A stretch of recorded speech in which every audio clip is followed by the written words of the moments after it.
En este momento ya empecé a grabar este video, este espacio, mi hermano, y vamos a nutrirnos con la palabra del Señor, encomendando al Señor este camino, sabiendo que Él hará la obra. Amén. Bien, mis amados hermanos. En realidad, su hermano Van no pensaba que iba a volver a tratar estos temas escatológicos por un buen tiempo. Sin embargo, aún hay muchas congregaciones, hay muchos hermanos que aún creen en el rapto secreto y aún creen en lo que se conoce como la pretribulación.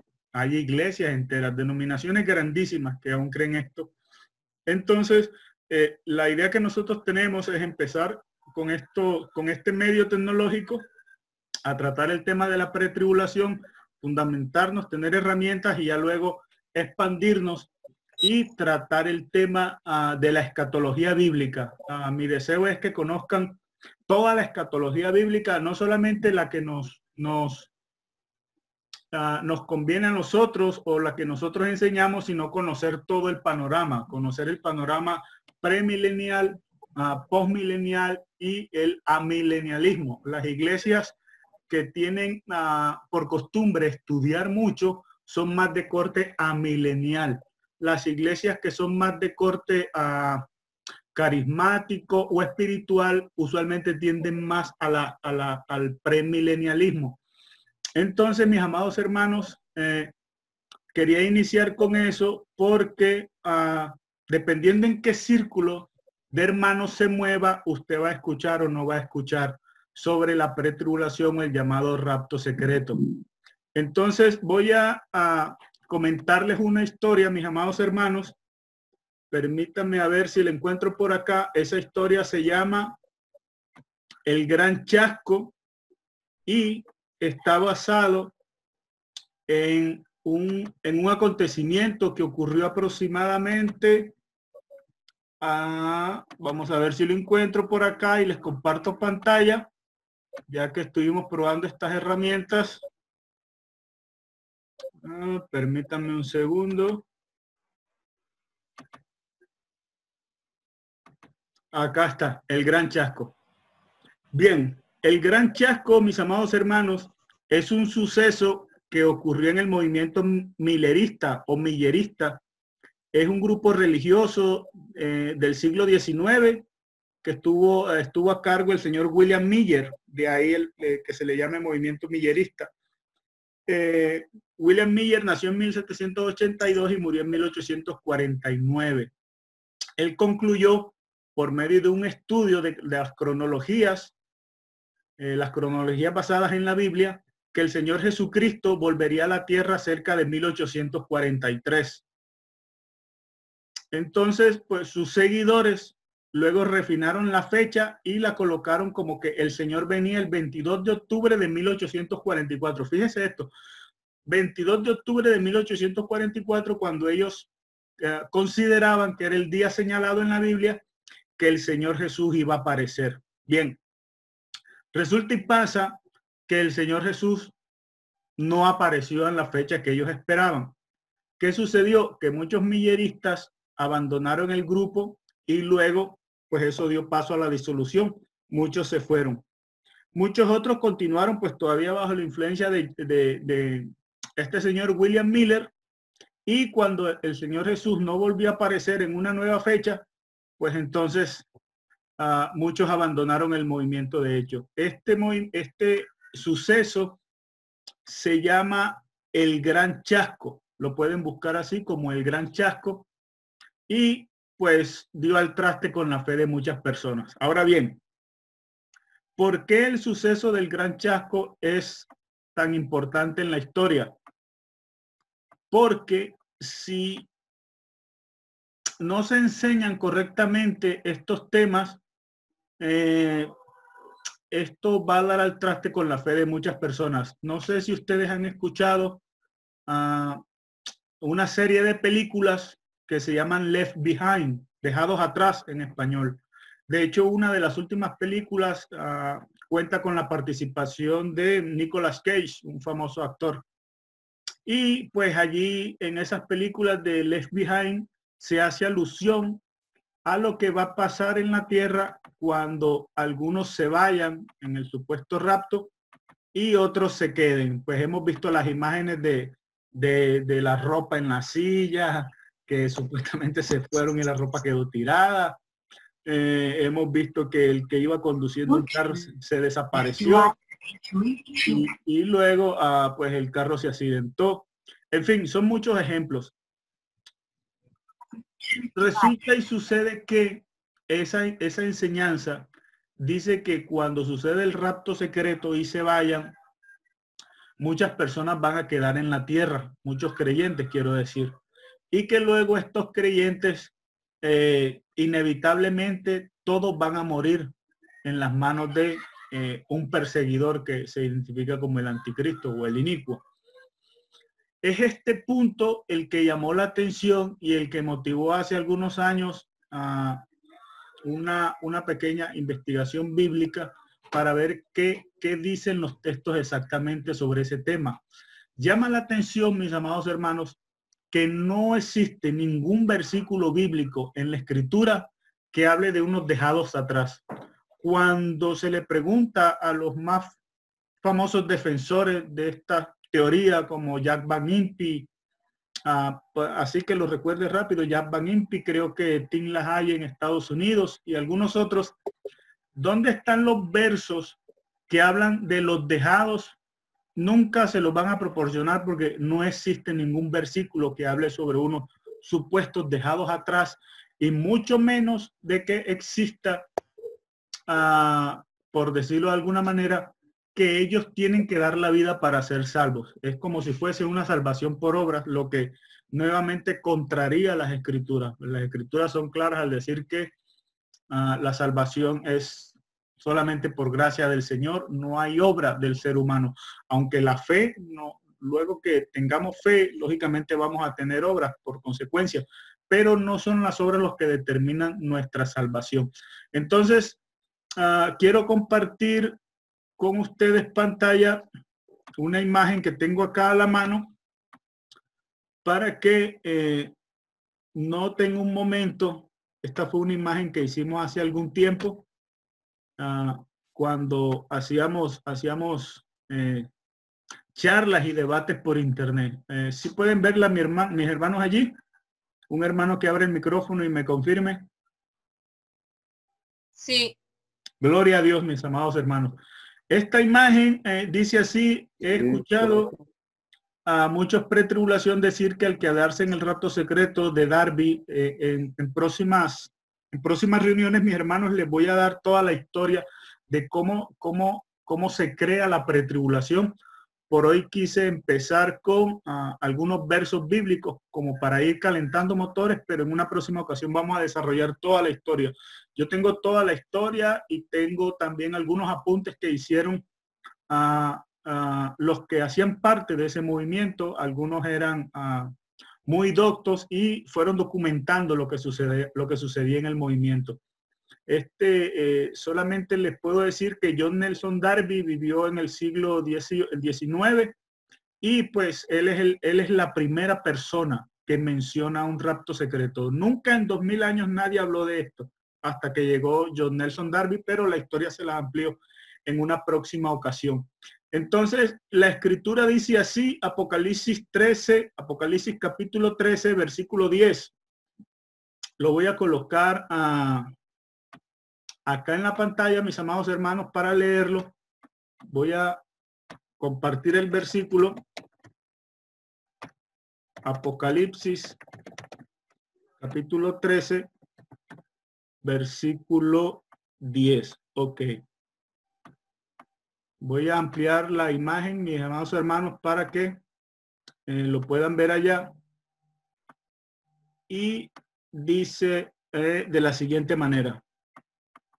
Apocalipsis capítulo 13, versículo 10. Ok, acá lo tenemos. Y compartimos. Perdón un segundo, compartí la imagen pasada. Vamos a ver. Sí. Ok, acá lo tenemos. Acá en rojo donde está el mouse. Ese es Apocalipsis capítulo 13, Versículo 10. Y fíjese usted lo siguiente. Dice, si alguno lleva en cautividad, va en cautividad. Si alguno mata a espada debe ser muerto. Aquí está la paciencia y la fe de los santos. Amén. Entonces, es necesario comentarles lo siguiente. Permítame un poco que estoy acá con... Ahora sí. Cuando se lee el verso de esa manera, pues como que no se entiende muy bien, como que no está muy claro. Esto nos lo dejó a nosotros la Biblia Reina Valera del 60, ya que la Biblia Reina Valera del 60 pues se habla como se hablaba hace muchos años. Yo sé que muchos hermanos tienen la Reina Valera del 60, al igual que los ingleses tienen la King James Version, como si fuera la palabra revelada del Señor. Sin embargo, si ustedes leen cualquier otra escritura después de la Reina Valera del 60, vamos a ver si consigo por acá. En un momento voy a terminar de compartir pantalla. Si ustedes toman cualquier Biblia que haya sido editada después de 1960, se van a encontrar con que el verso aparece de la siguiente forma. Vamos a tomar por acá una Biblia. Voy a tomar solamente a manera de ejemplo, mis amados hermanos, la palabra de Dios para todos, aunque voy a preferir citar la Reina Valera contemporánea. Les comento esto, mis amados hermanos. Voy así a vuelo de pájaro, algo muy rápido. El nombre de Jehová en la escritura no existe. El nombre de Jehová fue una falta de conocimiento, no fue alevosía, no fue maldad. Fue una falta de conocimientos puntuales en el hebreo, más que todo en el hebreo masorético, que muchos traductores en la Edad Media, al no tener un conocimiento más exacto del hebreo, a algunos signos de puntuación y algunos signos que lleva el hebreo, lo confundieron con vocales o lo amalgaron con el nombre Yahvé y a la final dio al traste Jehová. Si ustedes toman, por ejemplo, la Reina Valera contemporánea, que es de la misma familia que la Reina Valera 60, la Reina Valera de 1909, la Reina Valera contemporánea ya suprimió el nombre de Jehová. ¿Por qué? Porque ellos se dieron cuenta de que no estaba bien. Es mejor colocar Yahvé o es mejor colocar el Señor, en fin. Pero ellos decidieron enmendar eso. Entonces, teniendo eso como base, fíjese cómo traduce la Reina Valera contemporánea el versículo de Apocalipsis capítulo 13, versículo 10, y ahora sí vamos a ver si lo puedo ampliar un poco y les comparto pantalla. Sé que de todas maneras algunos de mis hermanos tienen la Reina Valera el 60 y la Reina Valera el 60 pues es la Biblia que nos ha servido por muchísimos años, ¿no? Es la Biblia que hemos traído desde siempre.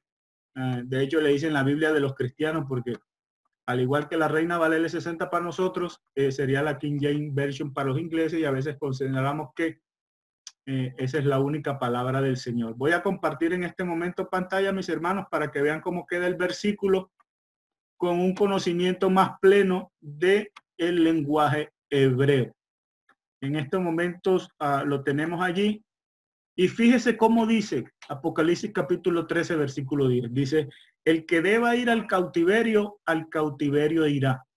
Y el que deba morir por la espada morirá. Aquí se verá la paciencia y la fe de los santos. En otra versión dice, aquí se requerirá la paciencia y la fe de los santos. Cuando se lee el contexto del capítulo, nos damos cuenta que, lastimosamente, y pues es muy duro decirlo, pues allí se está refiriendo a la iglesia del Señor. En otras palabras, el versículo está diciendo, el que deba morir espada, pues va a morir espada. El que deba ir preso, pues lastimosamente va a ir preso. Amén. Entonces, esto nos recuerda el versículo de Pablo que dice que nosotros los creyentes somos contados como ovejas de matadero. Y en Apocalipsis, la palabra muchas veces que ustedes leen que dice siervos, esa palabra significa esclavo. Entonces, para el Señor nosotros somos como sus esclavos y estamos totalmente en su mano. Por eso la Escritura también dice En el Evangelio de Juan, mis ovejas están en mi mano, nadie las arrebata de allí. Pero el Señor dispone de nosotros. Entonces, Apocalipsis 13:10 nos enseña que la iglesia estará acá, que unos deben ir a la cárcel y que otros, pues lastimosamente, van a morir a espada. Esos son los versículos más fuertes que hay. Sin embargo, les invito a ver en sus Biblias, mis amados hermanos, Mateo 24:45. Mateo capítulo 24, versículo 45. Y vamos a ver otra acción que estarán ejecutando los hijos del Señor ante una persecución. Ustedes sé que han escuchado mucho el término bíblico tribulación. Bien, aunque más adelante les vamos a ir ampliando estos temas, la palabra tribulación viene del griego tlipsis, y tlipsis significa persecución. Cuando usted toma la Biblia y busca la palabra tribulación o persecución, el 98% de las veces o el 95% de las veces, usted lo puede hacer con una concordancia que usted tenga, puede tomar a la palabra persecución o tribulación, y que también, por cierto, es la palabra aflicción, y se van a dar cuenta que el 95% de las veces se aplica a la iglesia, se aplica a los creyentes. Por ejemplo, en el mundo tendréis aflicción. Allí la palabra original es tlipsis, es decir, tribulación. Es decir, en el mundo tendréis tribulación. Entonces, esa palabra que siempre está usada para la iglesia, en el 95% de las veces solamente hay un par de versículos donde no se aplica a la iglesia, es lo que significa realmente la palabra tribulación. Muchos hoy en día dicen, ¿qué significa tribulación? Inmediatamente dicen, periodo de 7 años al final de los tiempos donde el anticristo gobernará. Bueno, eso no significa la palabra tribulación. La palabra tribulación significa tlipsis y es la misma palabra aflicción utilizada por el Señor en Juan 16, Juan capítulo 16, versículo 33. Entonces voy a compartirles pantalla, mis amados hermanos, sobre otra acción que van a estar ejecutando los creyentes al final del tiempo. Esto se los comento por lo siguiente. Hace un rato les decía que muchos creyentes dicen, ¿qué va a pasar con los creyentes que se queden del rapto? No, pues todos van a morir en la horca, porque todos van a morir decapitados. Bueno, ya vimos un versículo en Apocalipsis 13:10 que enseña que unos serán llevados presos, otros serán muertos a espada. Pero Mateo 24:45, fíjese lo que dice. Dice, ¿quién es el siervo fiel y prudente al cual su señor deja encargado de los de su casa para que los alimente a tiempo? Bien por el siervo, que cuando su señor venga, lo encuentre haciendo así. Mire, qué verso tan hermoso. Cuando yo escucho algo, lo primero que hago es contrastarlo con la escritura. Y el Señor nunca enseñó que los que se queden, supuestamente, todos van a morir en la horca o van a morir decapitados, haciendo alusión a Apocalipsis 20. La escritura dice que incluso cuando el Señor venga, van a haber siervos dando alimento, sea alimento físico, sea alimento espiritual. Amén. Es decir, aún va a haber obra cuando el Señor venga. ¿Qué significa esto, mis amados hermanos? Que,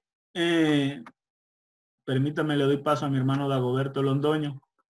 Esto significa que cuando uno escucha una teoría, lo mejor es llevarla a la escritura, hacerla reposar con la escritura y contrastarla con la escritura.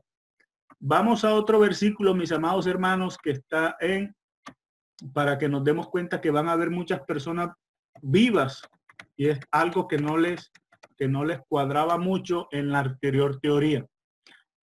Segunda de Tesalonicenses capítulo 2, versículo 1. Nuevamente vamos a compartir pantalla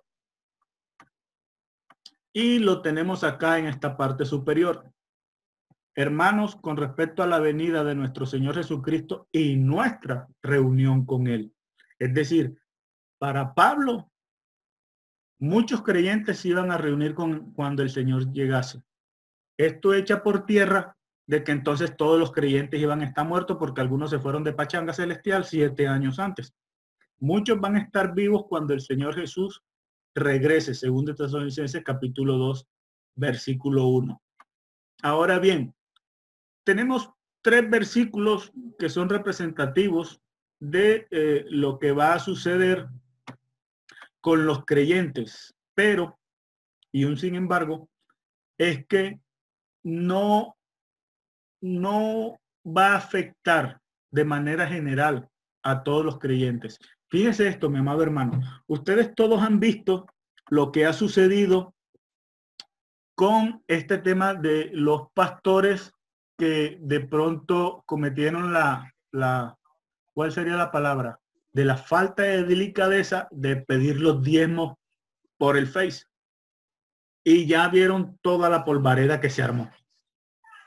A mí todavía me siguen llegando mensajes de ataques de personas que están diciendo, oye, ¿cómo es posible que en pleno pánico creado, en pleno pánico desatado, estos amigos estén pidiendo diezmos?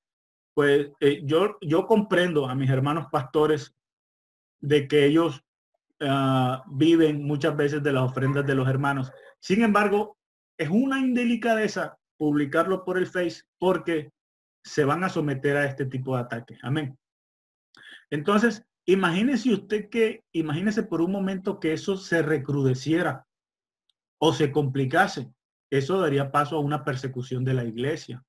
En Colombia hubo una persecución hace muchísimos años, apedrearon templos y de todo.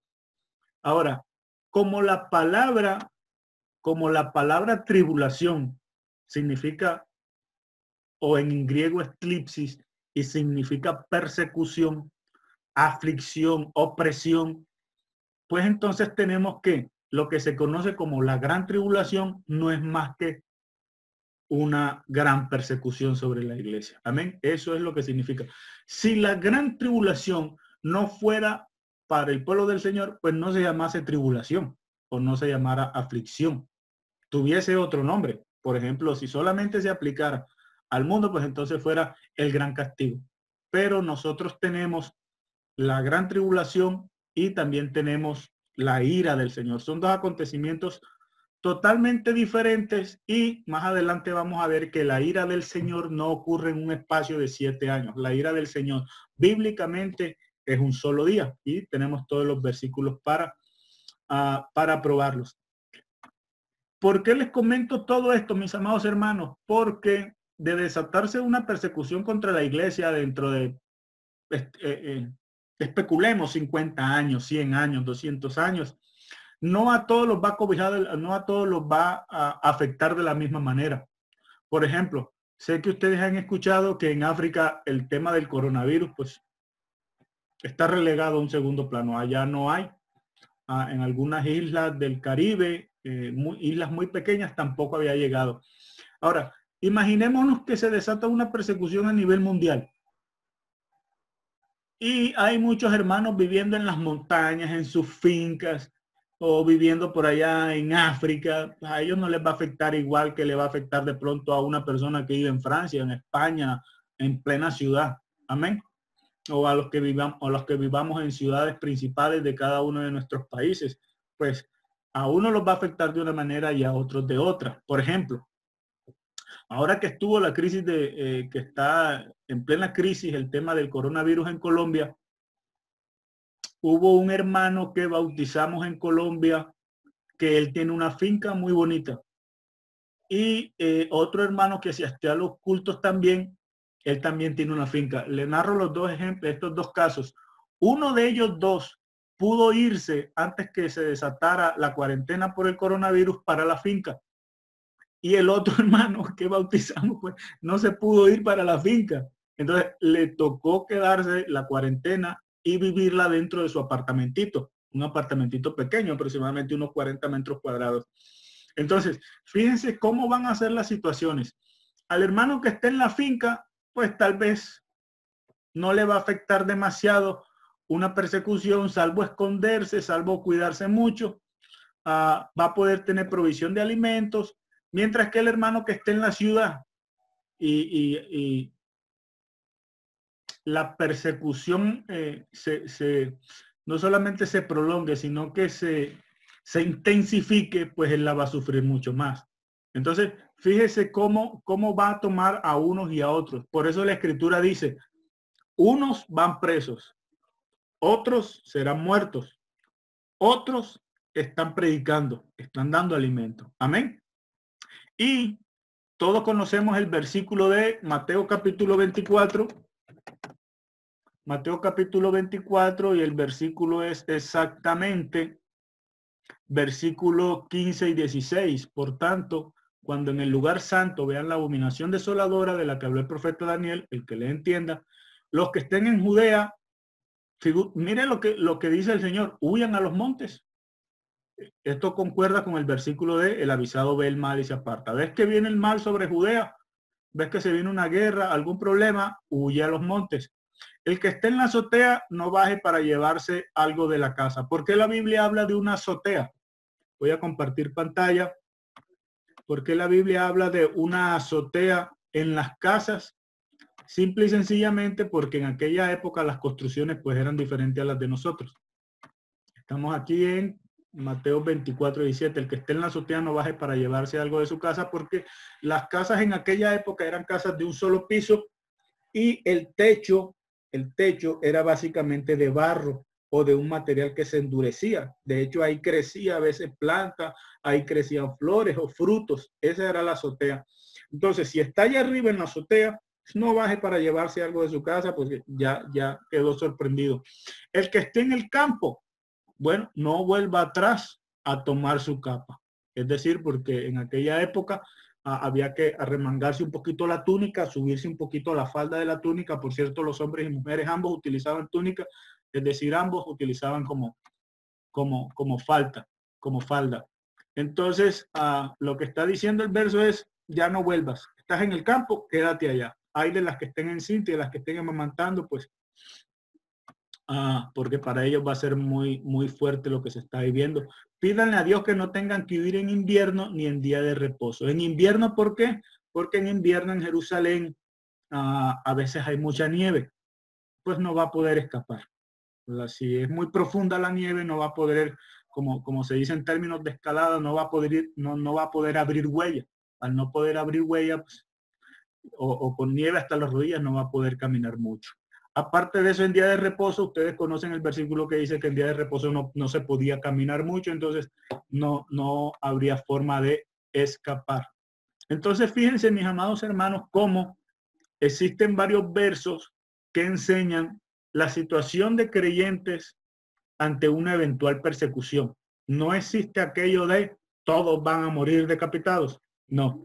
Lo que existe es un conjunto de versículos que enseñan que unos van a estar predicando, otros van a estar, lógicamente, trabajando, otros van a estar sufriendo, sea por espada, sea por cárcel, en fin. Y pues otros los van a estar esperando con vida normal. Ahora, si en este momento se desatara una persecución sobre la iglesia a nivel mundial, que yo en lo particular no lo creo, vivimos en sociedades occidentales y en estas sociedades tenemos, entre comillas, el asunto de derechos humanos y toda esa cantidad de cosas que se aplican en los gobiernos cuando les conviene y cuando no les conviene no se aplican. Pero en términos generales, las iglesias occidentales gozamos de un poco de libertad, diferente que a usted el Señor le revelara que se fuera a predicar a Irán o a Irak. Allá no va a tener de pronto la libertad que tiene hoy en día aquí. O si lo mandan a predicar a un país donde haya algún reducto de ISIS o del Estado Islámico, pues no va a gozar de la misma libertad que tenemos acá.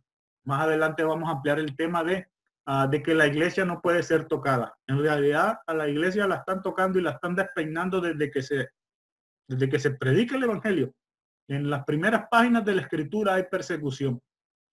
Pero como vivimos en países occidentales, pues acá es un poco más llevadero, también cuando tenemos una cobertura muy grande del gobierno norteamericano que, entre comillas, pues ha facilitado mucho la propagación del evangelio. Amén. Entonces, finalizando, mis amados hermanos, porque no sé cuánto tiempo llevemos ya, en esta ocasión nos iban a dar 40 minutos por ser una sesión gratis.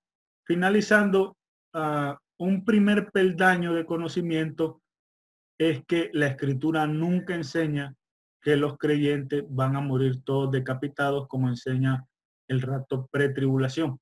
Hemos citado versos donde tenemos diferentes acciones que van a estar llevándose a cabo por creyentes, o algunos creyentes van a sufrir un poco, sea por cárcel, sea por les toque ir presos.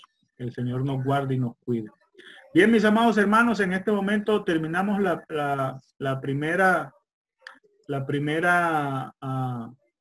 el primer acercamiento con todos. Esto es solamente el inicio, es solamente la primera parte, es solamente la punta del iceberg. Vamos a abarcar todo el terreno de la escatología, vamos a abarcar todo el tema de la postribulación. Si vamos ahora a abrir, mis amados hermanos, los micrófonos. Si alguno tiene alguna duda, alguna pregunta, adelante, mi hermano puede abrir el micrófono y formularla.